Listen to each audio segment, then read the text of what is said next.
Hai hai hai, selamat datang kembali di channel Min Donghua. Kali ini kita akan melanjutkan cerita Donghua, Battle Troop di Heaven. Nggak pakai lama lagi, langsung aja kita ke ceritanya. Cekidot. Melihat itu, Xiaoyan tersenyum. Sepertinya dia datang ke tempat yang tepat.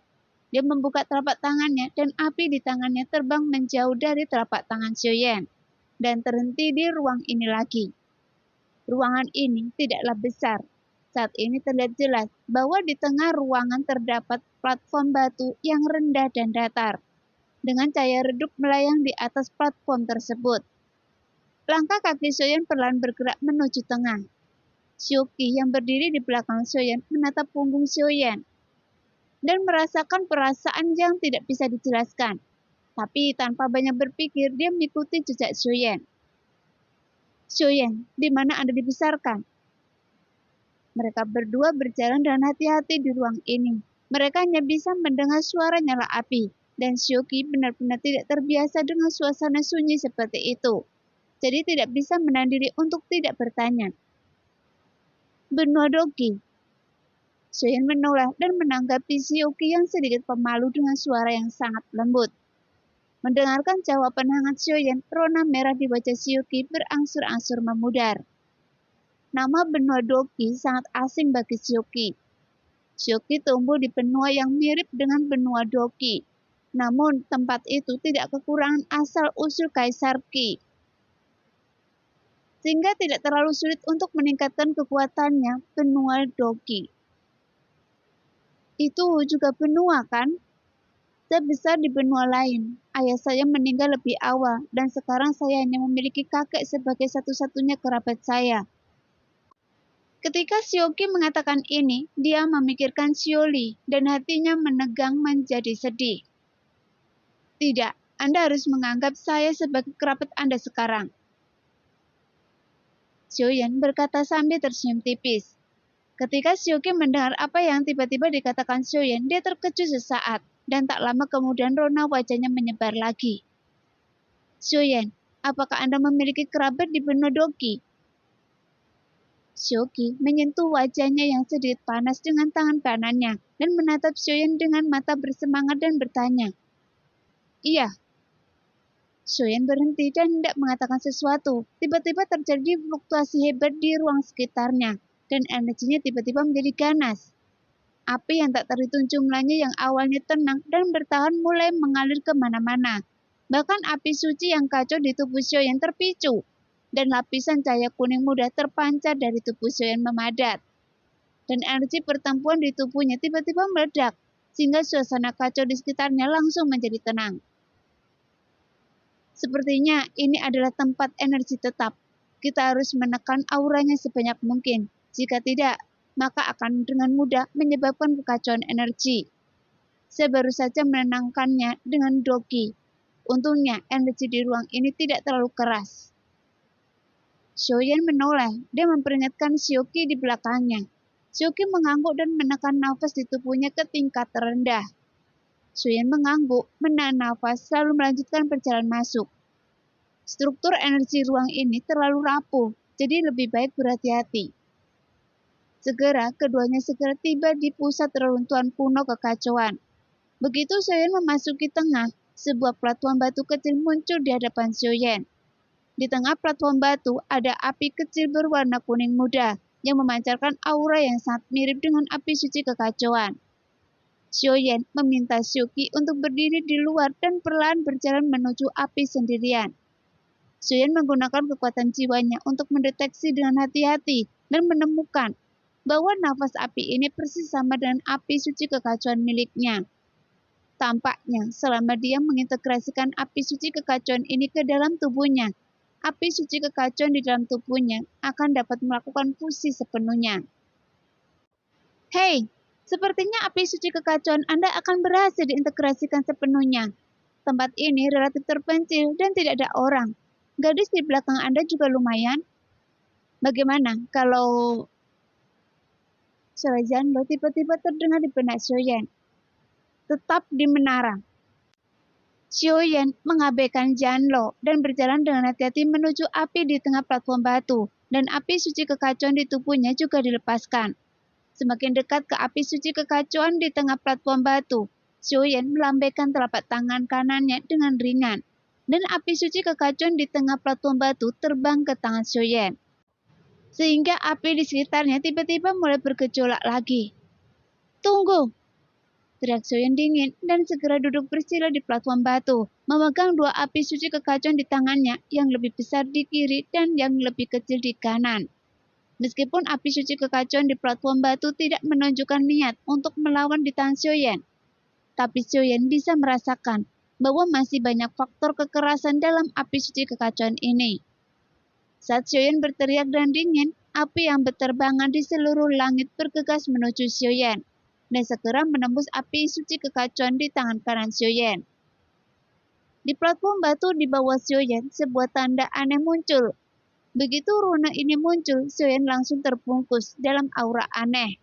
Yang lebih aneh lagi adalah dua api suci kekacauan di tangan Xiaoyan benar-benar terpisah dari tangan Xiaoyan, melayang di udara dan perlahan mendekat. Segera setelah kedua api bersentuhan, mereka mengeluarkan suara kicau dan energi yang kuat keluar. Semua api yang awalnya terbang di angkasa mengalir dalam api di platform batu asli. Api di luar angkasa ini mungkin berasal dari api suci kekacauan ini. Kemudian dua api suci kekacauan terjalin di udara, dan untuk sesaat, kedua api suci kekacauan mulai bergabung dengan cepat. Selama proses penggabungan dua api, suara keruntuhan terus-menerus terdengar samar-samar di luar monumen, dan Xiaoyan merutkan kening. Ketika Xiaoqi mendengar suara tabrakan, dia merasa sangat lebih khawatir. Saat ini Xiaoyan keluar dari reruntuhan kuno dan berita bahwa gerbang batu reruntuhan kuno kemudian runtuh telah menyebar luas. Tidak hanya di seluruh benua kekaisaran, tetapi bahkan di luar benua kekaisaran. Beritanya telah menyebar. Banyak orang mengira klan Xiao sangat beruntung. Xiaoyan benar-benar keluar dari runtuhan kuno hidup-hidup dan dia pasti mendapatkan banyak harta. Beberapa orang hanya iri, sementara beberapa orang mendambakan klan Xiao. Di luar benua kekaisaran, di halaman yang menempati area yang sangat luas. Apakah reruntuhan kuno muncul di pegunungan iblis benua kaisar? Seorang pria parubaya dengan rambut berwarna merah darah bertanya dengan suara kaget dan bersemangat kepada seorang pria tua dengan rambut berwarna merah darah yang berdiri tidak jauh di depannya. "Beritanya 100% akurat," jawab lelaki tua berambut merah itu.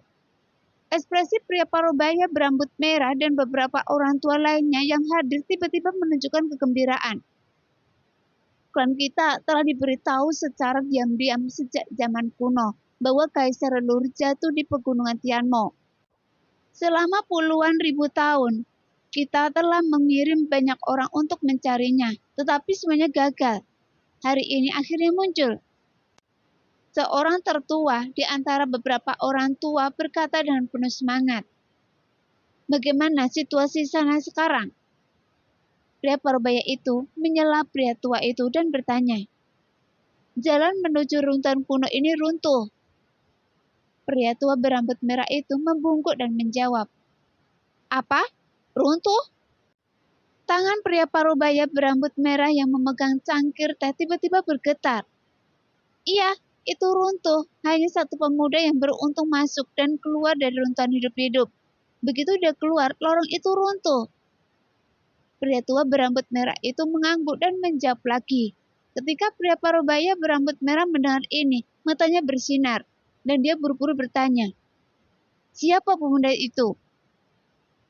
Menurut berita, dia adalah murid dari sebuah klan di sana, dan orang-orang dari cabang klan iblis lainnya telah menemukannya. Pria tua berambut merah itu menjawab, "Saya bertanya, siapa pemuda ini? Siapa namanya? Dia berasal dari klan mana?"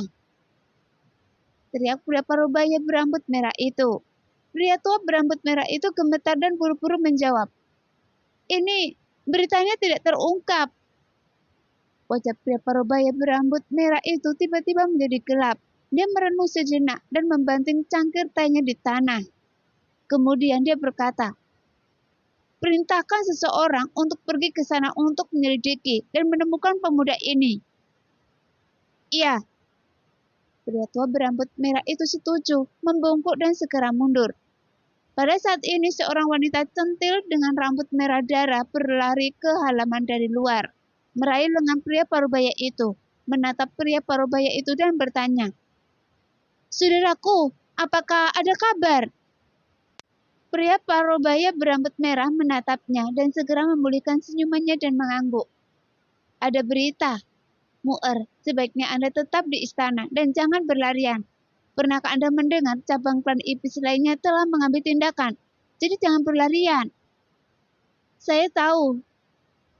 Sambil berbicara, wanita berambut merah itu sudah melompat keluar. Pada saat ini suara gemuruh terus meledak di klan Shio. Di tengah klan Shio, dua sosok berdiri. Di sekeliling mereka ada banyak murid klan Shio. Semuanya dilindungi oleh perisai energi besar. Di depan perisai pedang energi besar menggantung tinggi dan pedang energi dikelilingi oleh pedang kecil yang tak terhitung jumlahnya. Melihatnya, itu membentuk formasi yang sangat misterius. Ini adalah formasi pelindung klan Shio. Perisai energi sepenuhnya memblokir jalan masuk ke klan Shio. Di luar perisai ada 5 pria berjubah hitam, sekte Jimo, dan semua murid klan Shio yang telah kembali dari pegunungan Tianmo. 5 pria berjubah hitam serta anggota sekte Jimo mengelilingi pintu masuk klan Shio dan menyerang formasi pelindung klan. Sementara semua murid klan Shio yang kembali dari pegunungan Tianmo berdiri jauh di sana, menghadapi formasi pelindung klan Shio. Semua orang di sekte Jimo sangat terkejut saat menyerang, karena pertahanan formasi ini berada di luar imajinasi mereka. Tapi mata kelima pria berjubah hitam menunjukkan penghinaan terhadap formasi pelindung klan Shio. Sekarang, formasi besar diserang dan pedang kecil yang tak terhitung jumlahnya terbang di sekitar pedang raksasa energi dan ditikam ke arah penyerang. Beberapa anggota sekte Jimo langsung terkena pedang energi, dan mereka segera roboh dan terjatuh mundur. Seorang pria berjubah hitam segera mencondongkan tubuh ke depan, mengangkat telapak tangannya sedikit dan mengerang. Matanya bersinar merah, melambaikan lengan baju dan jubahnya dengan berat. Dan semua nafas kuat di tubuhnya dilepaskan tanpa syarat. Dan pedang energi di depannya segera menghilang. "Siapa di luar sana? Mengapa berani menyerang klan Shio saya tanpa alasan?" Sebuah suara terdengar dan Shio Lilah yang bergegas ke formasi perlindungan klan setelah mengirim Xiaoyan pergi dan berdiri di tengah formasi. "Berhentilah bicara omong kosong, serahkan anak laki-laki bernama Xiaoyan dan kami tidak akan mempermalukan Anda lagi." Pria berjubah hitam menutup lengan bajunya dan berkata dengan dingin kepada Xiao Li yang berada dalam formasi. "Xiaoyan bukan anggota klan saya, jadi Anda tidak boleh membesar-besarkan masalah dan memaksa saya melakukan hal-hal yang sulit." Xiao Li menjawab dengan tidak rendah hati atau sombong. "Kentut! Anak itu menggunakan kompas bumi untuk kembali ke klan Shio, dan Anda masih ingin berdalih? Apakah Anda tidak takut dimusnahkan? Senior, apakah Anda punya bukti bahwa Xiaoyan sekarang ada di klan?" Xiao Li masih tidak tergesa-gesa, karena dia ingin membantu Xiaoyan mengulur waktu. "Jika anak itu tidak ada dalam klan Anda, mengapa Anda mengaktifkan formasi perlindung klan ini?" Dia berjubah hitam bertanya dan ragu. "Senior, ketika Anda datang ke klan kami sebagai tamu, Anda hanya perlu memberitahu kami dan klan kami akan menyambut Anda. Namun sekte Jimo bukanlah teman kami. Sekarang ada begitu banyak orang sekte Jimo yang datang, dan sebelum klan kami mengetahui tujuannya, kami bersiap untuk menghadapi kejadian tak terduga. Jadi tentu saja saya harus berhati-hati dalam pembelaan saya." Mulut yang cerdas. Pria parubaya yang disebut sebagai kakak laki-laki tertua di antara pria berjubah hitam berbicara. "Apakah Anda mencoba mengulur waktu agar anak itu melarikan diri? Buka formasi pertahanan klan, biarkan saya masuk dan mencari. Jika anak itu benar-benar tidak ada dalam klan Anda, kami akan berhenti mempermalukan klan Anda." Xiao Li berkata dengan bermartabat dan tekad di alisnya. Meskipun klan Shio kami lemah, Anda tidak dapat mencari hanya karena Anda ingin. Pria parubaya berjubah hitam itu terkejut dan niat membunuh tiba-tiba terisi di udara. Kemudian dia berkata kepada Xioli, "Kalau begitu, jangan salahkan kami karena bersikap kasar." Pria parubaya berjubah hitam tidak bergerak, dan dengan jentikan tangannya, 4 pria berjubah hitam lainnya berdiri satu demi satu, melepaskan momentum kuat mereka tanpa syarat. Pada saat ini seseorang dapat dengan jelas melihat bahwa di bawah penutup jubah hitam ada sepasang mata biru. Kemudian keempat orang itu menyerang perisai dengan seluruh kekuatan mereka. Dan pedang energi kecil yang tak terhitung jumlahnya datang melesat ke arah mereka. Tetapi mereka semua dengan cepat menghilang di bawah serangan kuat dari 4 orang tersebut. Setelah beberapa saat, celah dalam formasi terkoyak, dan keempat sosok itu bergegas masuk ke dalam formasi seperti hantu. Ekspresi Xioli dan Xiolong tiba-tiba menjadi serius. Jejak tangan mereka berubah dengan cepat dan pola klan samar muncul di antara alis mereka. Begitu lambang klan muncul, seluruh formasi sepertinya diaktifkan secara instan. Segera memancarkan cahaya menyilaukan. Auranya begitu kuat sehingga bahkan Kaisar Do bintang 4 biasa harus menghindari ketajamannya untuk sementara. Anda melebih-lebihkan kemampuan sendiri. Suara jijik terdengar dari 4 pria berjubah hitam. Pada saat ini pedang energi yang tak terhitung jumlahnya dengan cepat melewati udara, menyeret bayangan pedang samar di belakangnya. Tiba-tiba seluruh formasi diselimuti lautan pedang.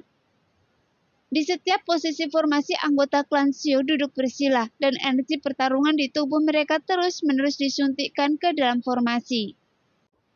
Semuanya, tunggu! Begitu Xiolin meneriakkan kata-kata ini, semua murid klan Shio menjadi energik. Semua murid klan Shio tahu bahwa hampir tidak ada peluang untuk memenangkan pertempuran ini.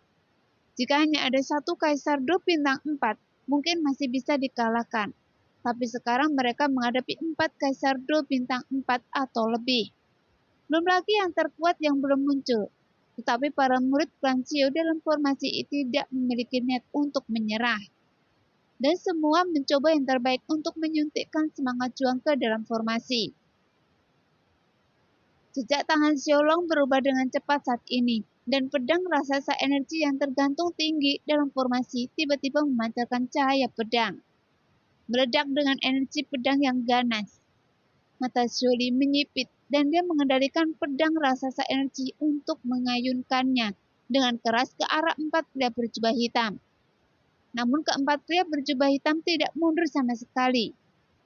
Pada saat yang sama, telapak tangan mereka memadat dan 4 energi pertarungan yang kuat bergabung menjadi satu. Menghadapi pedang raksasa energi yang bercampur dengan energi pedang yang ganas, mereka meledak keluar dari formasi, yang menyebabkan suara teredam bergema dan fluktuasi energi yang besar menyebar ke seluruh formasi, menyebabkan seluruh formasi sedikit bergetar. Murid klan Shio yang tak terhitung jumlahnya, termasuk Xioli dan Xiolong, memuntahkan seteguk darah, dan semua murid klan Shio dalam formasi menderita luka dalam. Bahkan suara gemuruh yang besar juga ditransmisikan ke runtuhan kuno kekacauan.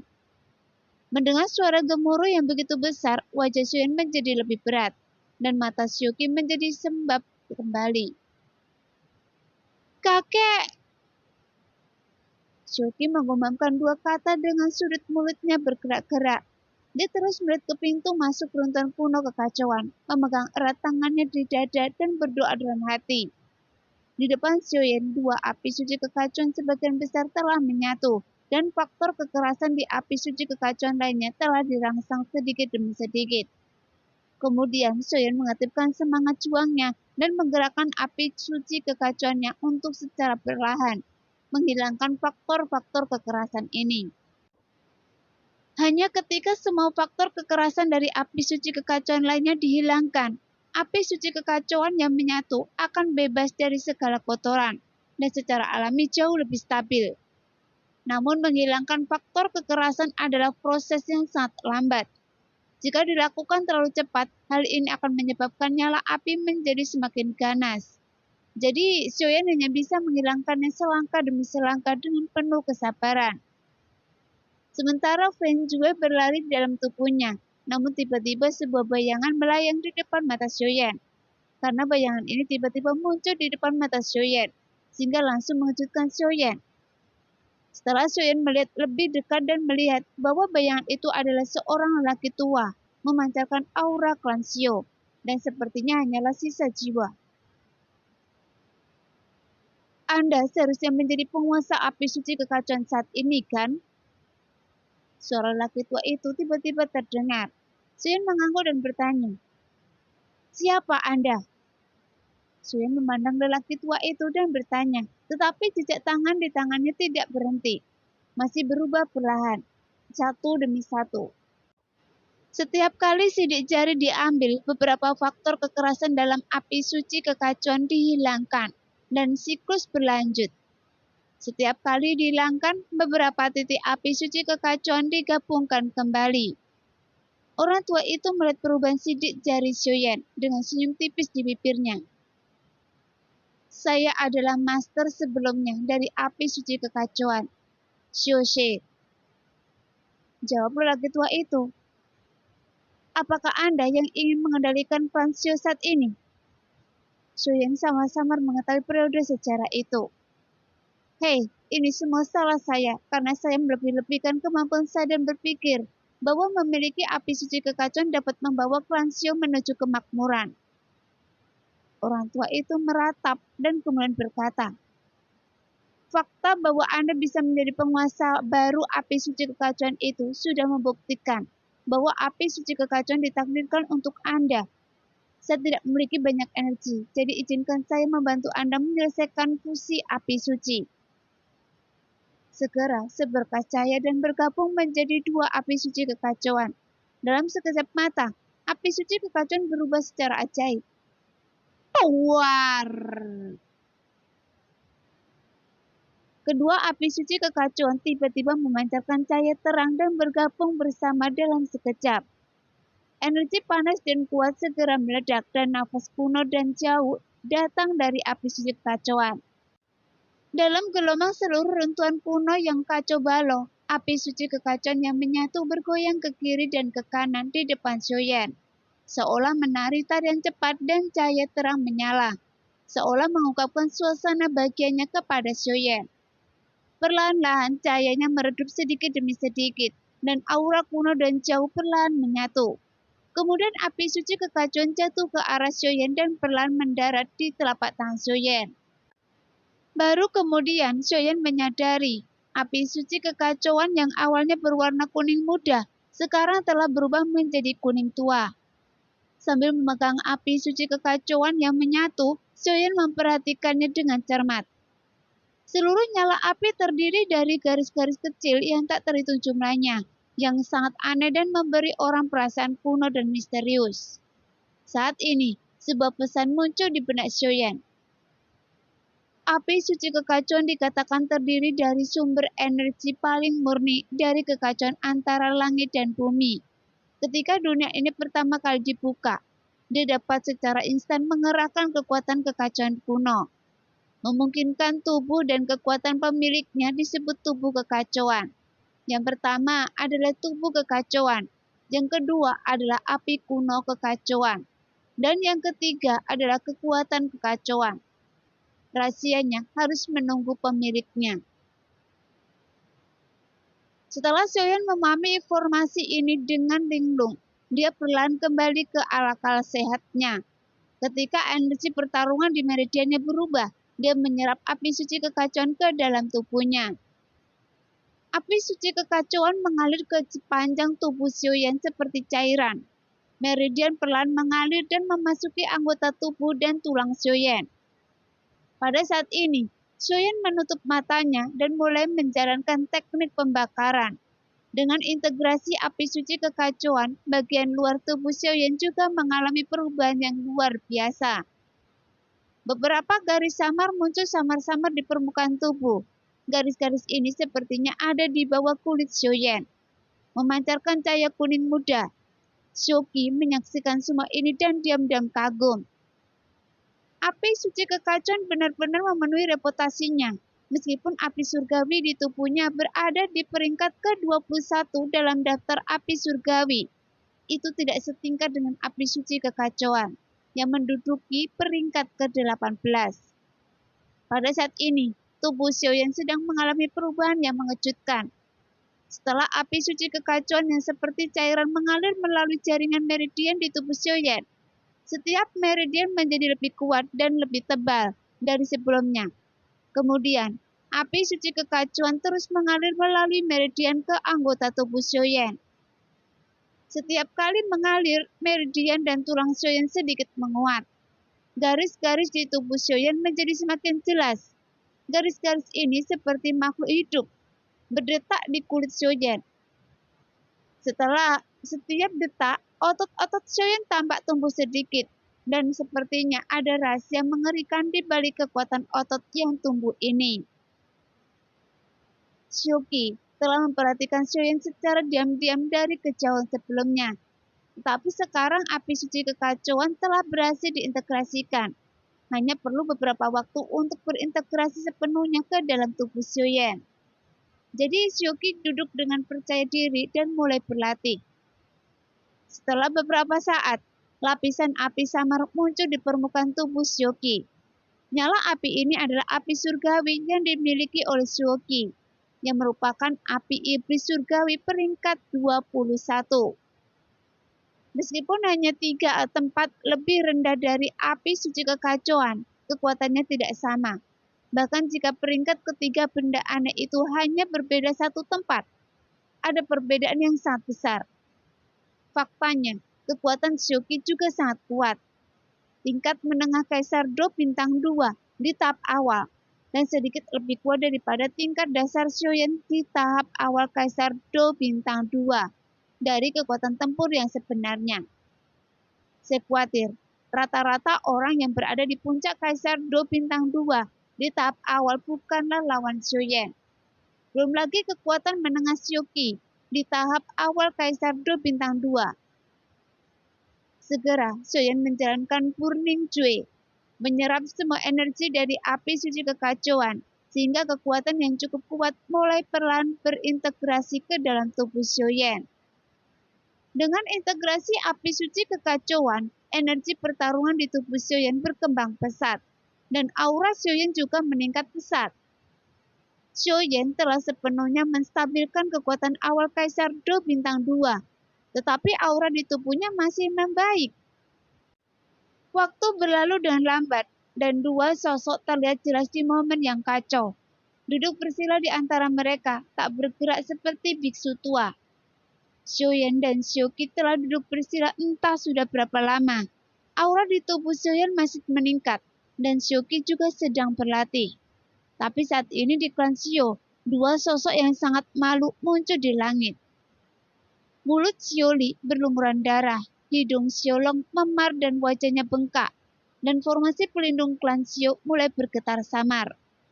Kekuatan 4 Kaisar Do bintang 4 atau lebih tidak dapat dilawan oleh 2 Kaisar Do bintang 3. Bahkan dengan formasi perlindungan klan yang sangat kuat, mereka masih tak terkalahkan. Namun karena ini adalah formasi pelindung klan, keempat pria berjubah hitam itu juga terluka ringan, sehingga niat membunuh mereka menjadi semakin kuat.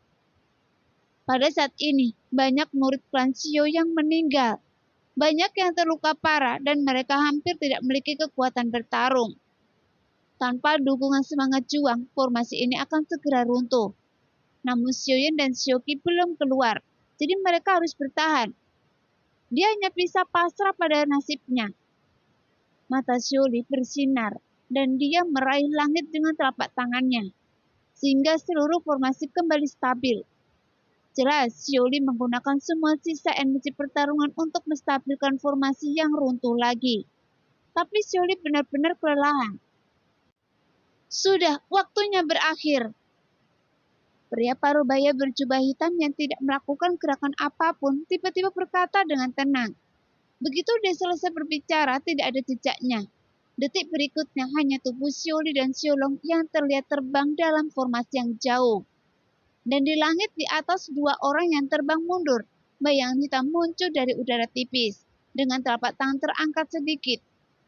Energi pertarungan terkondensasi di tangan pria berjubah hitam seperti air pasang, dan aura kekerasan menyebar. Pria berjubah hitam tidak menunjukkan jejak apapun. Setelah jeda, dua telapak tangan diledakkan dengan keras ke arah Xioli dan Xiolong yang membuat keduanya yang terbang terbalik. Dua jeritan terdengar bersamaan dan sosok Xioli dan Xiolong tiba-tiba jatuh langsung ke tanah. Sosok hantu pria parubaya berjubah hitam di atas bergerak lagi dan muncul di bawah Xioli dan Xiolong yang terjatuh lurus ke bawah. Di bahu mereka, seberkas cahaya melintas di tangan mereka, dan tanda berbentuk tengkorak muncul sama-sama di leher mereka, dan segera menghilang. Sekarang, Xioli dan Xiolong menjadi seperti genangan lumpur lunak saat ini, dan sepertinya hanya tersisa nafas terakhir. Meskipun mereka belum mati, mereka jelas menderita luka dalam yang parah. Pada saat ini, formasi pelindung klan yang kehilangan dukungan semangat juang dengan cepat runtuh, dan murid klan Xiao yang tak terhitung jumlahnya juga menderita luka parah. Pria berjubah hitam itu melemparkan kedua pria itu ke beberapa pria berjubah hitam lainnya, dan kemudian berkata, "Simpan keduanya, jangan biarkan mereka mati." Beberapa pria berjubah hitam juga terluka dalam pertempuran itu, hilangkan darahnya. Dan dia menjawab iya. Saat ini, Xiao Wutian telah berdiri di luar formasi perlindungan klan. Para tetua yang dipimpinnya dan semua murid yang kembali dari pegunungan iblis tidak berpartisipasi dalam pertempuran ini. Mereka jelas tahu bahwa menghadapi lawan yang begitu kuat. Meskipun mereka semua maju, itu seperti memukul telur ke batu. Namun, melihat segala sesuatu di depan mereka, melihat anggota klan mereka sendiri jatuh satu persatu, melihat Xioli dan Xiolong terluka parah dan ditembak jatuh, Xiao Wutian dan semua tetua serta murid semuanya patah hati, tapi mereka tetap setia pada klan Xiao. Melihat klan Xiao ditindas seperti ini, hati mereka diliputi kesedihan. Tuar! Sepasang mata tiba-tiba terbuka, dan matanya menunjukkan warna emas seperti bola api emas. Tapi tak lama kemudian, warna emas itu perlahan menghilang ke bagian dalam mata. Dan ini adalah Xiao Yan yang duduk bersila di atas platform batu. Pada saat ini, di dalam tubuh Xiao Yan semangat juang yang kuat sedang beredar, dan momentum tirani memenuhi seluruh ruang. Garis-garis yang menjadi semakin jelas di permukaan tubuh berangsur-angsur menghilang, tersembunyi jauh di dalam kulit, dan hanya bisa akan terlihat samar-samar. Kekuatan api suci kekacauan di tubuh Xiao Yan telah diserap sepenuhnya. Kekuatan dasar Xiao Yan di tahap awal Kaisar Do Bintang 2 telah ditingkatkan ke puncak tahap awal Kaisar Do Bintang 2. Dan seluruh tubuhnya juga telah mengalami perubahan kualitatif. Saat ini, kekuatan fisik Xiao Yan mungkin tidak lebih buruk daripada binatang buas dengan kekuatan Kaisar Do Bintang 2. Mampu mencapai peningkatan dan perubahan besar seperti itu, secara alami disebabkan oleh energi murni dari api Xiao Yan terkejut saat menemukan bahwa aura Xioli dan Xiolong telah menghilang, dan beberapa aura yang sangat kuat datang ke arah mereka.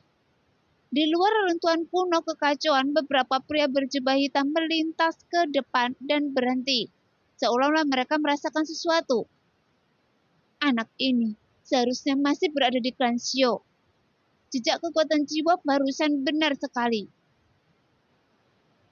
Pria parubaya terkuat berjubah hitam berkata dengan pasti dan sepertinya merasakan sesuatu. Tapi melihat ke area kosong di depannya, dia tidak menemukan kekurangan apapun. Nah, demikianlah cerita hari ini. Terima kasih yang sudah menonton video Min Earth sampai selesai. Sampai jumpa di video selanjutnya. Bye-bye.